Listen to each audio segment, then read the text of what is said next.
Les percées surnaturelles et leur déclenchement. Nous avons vu les percées surnaturelles de Joseph, David, Esther. Aujourd'hui, on va voir la percée surnaturelle de Ruth. Ruth, la Moabite. Alors, Ruth n'est pas juive. Ruth n'est pas d'origine du peuple d'Israël. C'est une Moabite. Elle est d'un autre peuple qui s'appelle Moab. Comment est-ce que Ruth s'est retrouvée en Israël? On va en parler. Et elle a fait sa percée. C'est qu'elle a épousé quelqu'un qui était très puissant, qui avait de grands moyens au niveau d'Israël. Voilà. Étant étrangère, c'était pas possible. Voilà. Ça ne devait pas normalement se faire si ce n'était pas par la main puissante de Dieu. Voilà. Mais Dieu a permis qu'elle épouse cet homme-là et elle a eu une bonne condition de vie. Donc, Ruth a fait sa percée. Nous allons lire quelques passages et nous allons expliquer. Ruth, chapitre 1, je lis à partir du verset 1. Du temps des juges, il y eut une famine dans le pays. Un homme de Bethléem de Juda partit avec sa femme et ses 2 fils pour faire un séjour dans le pays de Moab. Le nom de cet homme était Elimelech. Celui de sa femme était Naomi. Et ses 2 fils s'appelaient Machlon et Kijlon. Ils étaient Éphrasiens et de Bethléem de Juda. Arrivés au pays de Moab, ils fixèrent leur demeure. Elimelech, mari de Naomi, mourut, et elle resta avec ses 2 fils. Il prit 2 femmes moabites, dont l'une se nommait Orpa et l'autre Ruth, et ils habitèrent là environ 10 ans. Machlon et Kijlon moururent aussi tous les 2, et Naomi resta privée de ses 2 fils et de son mari. Déjà, nous allons tirer les leçons de là. La Bible dit que Dieu a permis au peuple d'Israël de se retrouver dans le pays qu'il leur avait promis, Canaan. Il dit, c'est votre pays. La terre que je vous ai donnée, vous restez là. Et il y a eu un temps où il y a eu la famine. Et lui, Elimelech, qui est de Bethléem, il prend sa femme et ses 2 fils. Il quitte la terre que Dieu leur a donnée parce qu'il y a la famine. Et il va dans un pays étranger, chez les Moabites, au pays de Moab. Et il va y rester, il fait sa demeure. Donc, ce n'était pas la volonté de Dieu. Souvent, dans notre marche avec Dieu, quand nous vivons des épreuves, quand nous vivons des situations difficiles, nous voulons sortir de la voie du Seigneur. Parce qu'on est éprouvé. On veut retourner, on veut aller chez Moab. On veut aller retourner même en Égypte, retourner dans le monde. C'est juste des images, hein, pas que Dieu rejette ces peuples-là. Mais c'est pour dire qu'on quitte la présence du Seigneur parce qu'on vit des épreuves. Dieu qui a envoyé la famille là, lui, Elimelech, il a pris sa famille pour partir. Les autres qui sont restés en Israël, ils sont morts. La famille ne les a pas tués. Mais ils sont partis, il a pris sa femme et ses enfants pour partir. Et c'est eux qui sont morts là-bas. Ils sont morts là-bas, non seulement parce qu'ils étaient dans la désobéissance, mais je ne sais pas ce qui les a tués. Ils n'étaient pas à la place où ils avaient la protection. Ils n'étaient pas à la place où la main de Dieu était sur eux. Quand vous sortez de la présence de Dieu à cause des épreuves, là, ce que vous allez trouver dehors, là, c'est plus grave. Parce que la main de Dieu n'est plus sur vous. Ah, depuis là, je demande telle chose au Seigneur, il ne me donne pas. Donc moi, je vais aller voir les devins, les sorciers, les féticheurs. Je vais aller au pays de Moab pour voir si je peux trouver ça là-bas. Ah, depuis, il y a telle chose qui n'arrive pas. Donc moi, je rétrograde. Je laisse la main de Dieu. Donc lui, Elimelech, il est parti s'installer là-bas. Il est mort. Sa femme est restée avec ses 2 grands garçons. Des années sont passées, ils se sont mariés. Et les 2 aussi sont morts. Donc la pauvre Naomi, elle a perdu ses 2 fils. Elle a perdu son époux. Et elle s'est retrouvée avec ses 2 belles filles. Voilà. La Bible nous dit qu'il y avait Orpa et il y avait Ruth. Ruth chapitre 1. Je lis à partir du verset 6. Puis elle se leva, elle et ses 2 belles filles, afin de quitter le pays de Moab. Car elle apprit au pays de Moab que l'Éternel avait visité son peuple et lui avait donné du pain. Pendant que Naomi, voilà, a perdu son mari et ses 2 fils, elle a appris que là-bas en Israël, là-bas, ça va bien. Tout le monde va bien, les gens, ils mangent bien là-bas. Donc, elle dit, elle va retourner dans son pays. Elle a tout perdu. Donc, verset 7, Ruth 1, verset 7. Elle sortit du lieu qu'elle habitait, accompagnée de ses 2 belles filles, et elle se mit en route pour retourner dans le pays de Juda. Ruth chapitre 1 au verset 8 maintenant.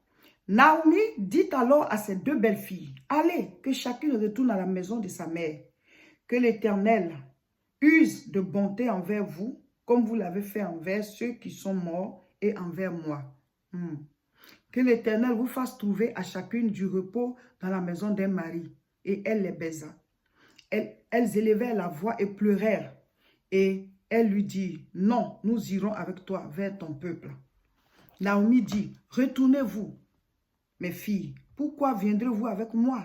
Ai-je encore dans mon sein des fils qui puissent devenir vos maris? Retournez, mes filles. Allez, je suis trop vieille pour me remarier. Et quand je dirai que j'ai de l'espérance, quand cette nuit même je serai avec un mari et que j'enfanterai des fils, attendriez-vous cela? Attendrez-vous pour cela qu'ils aient grandi? Refuserez-vous pour cela de vous marier? Voilà, donc c'était la discussion.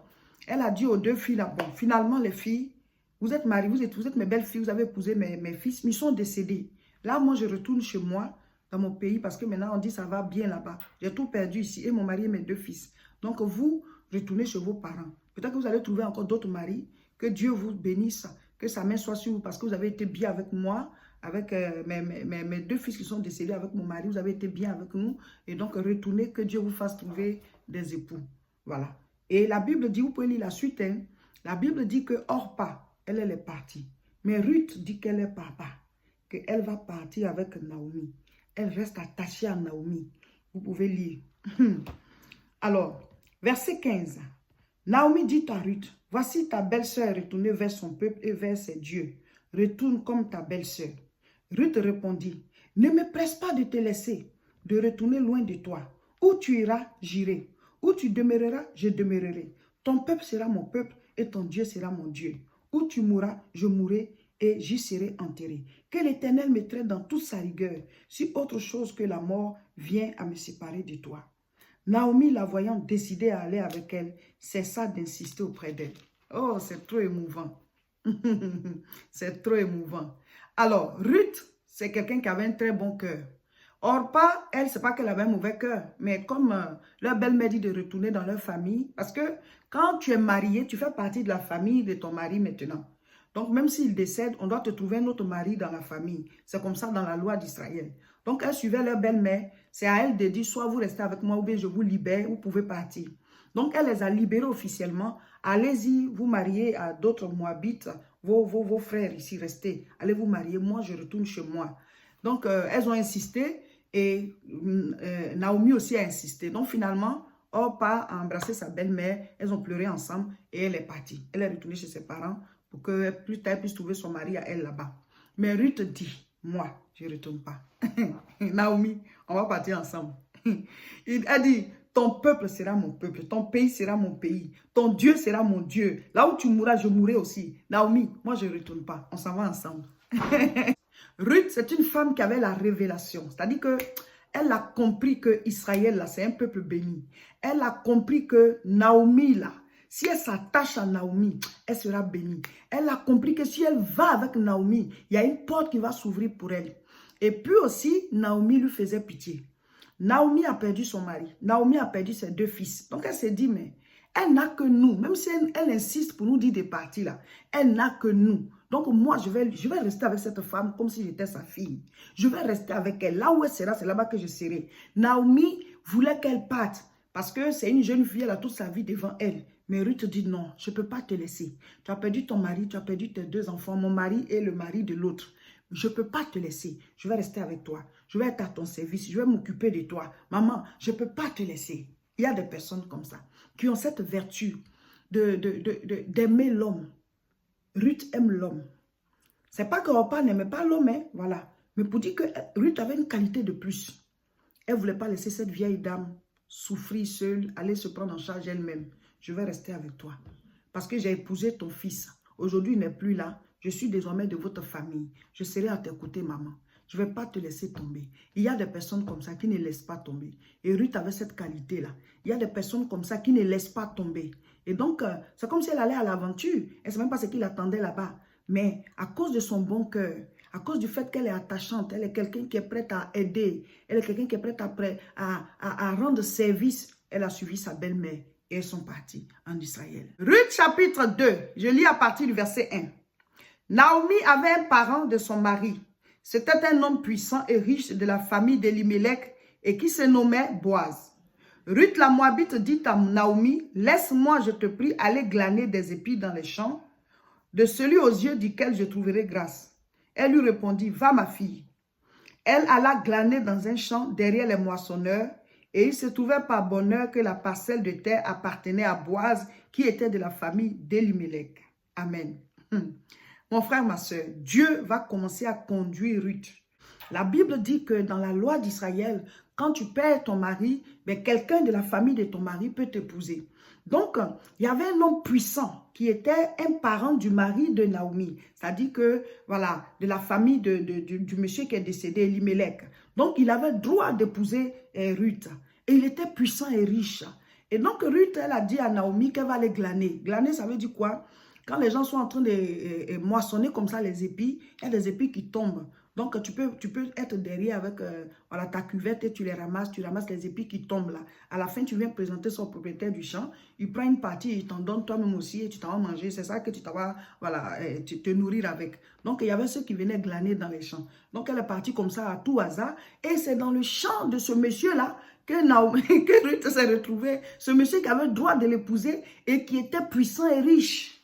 C'est la main divine. Vous savez, Dieu va souvent vous positionner auprès de quelqu'un.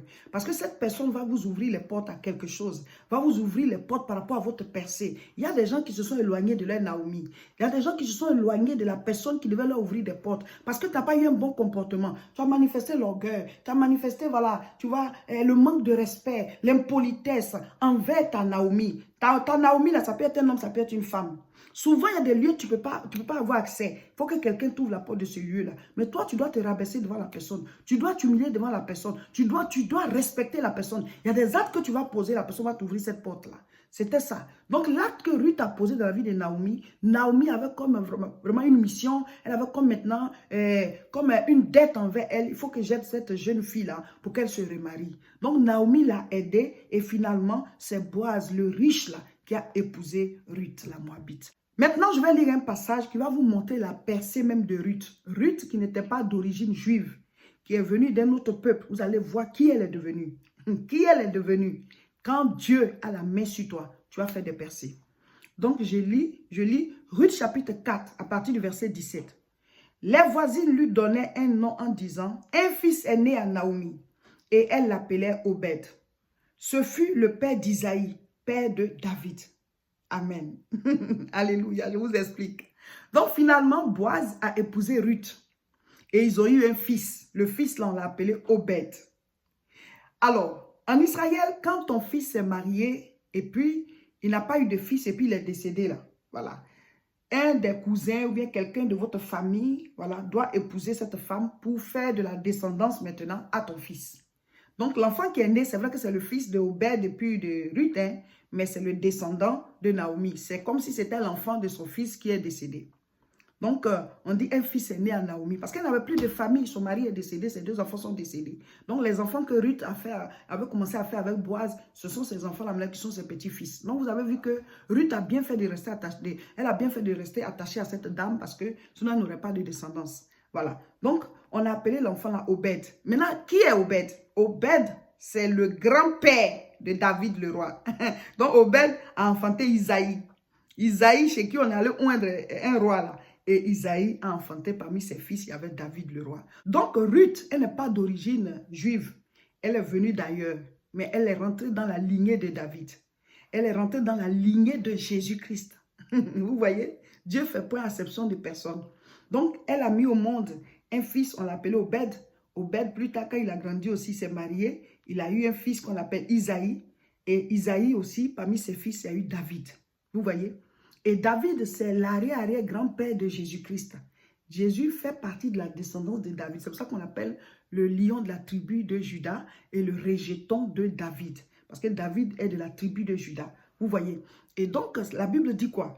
Ruth, elle est maintenant, elle fait partie de la lignée du Seigneur. Ça, c'est une percée. Parce que normalement, en tant qu'étrangère, en tant que Moabite, elle ne peut pas se retrouver dans la lignée du Messie. Dieu a dit, il va descendre d'Abraham. Et toi, tu as quitté quelque part. Toi qui as porté l'un des fils de cette généalogie-là. Ça, c'est une percée.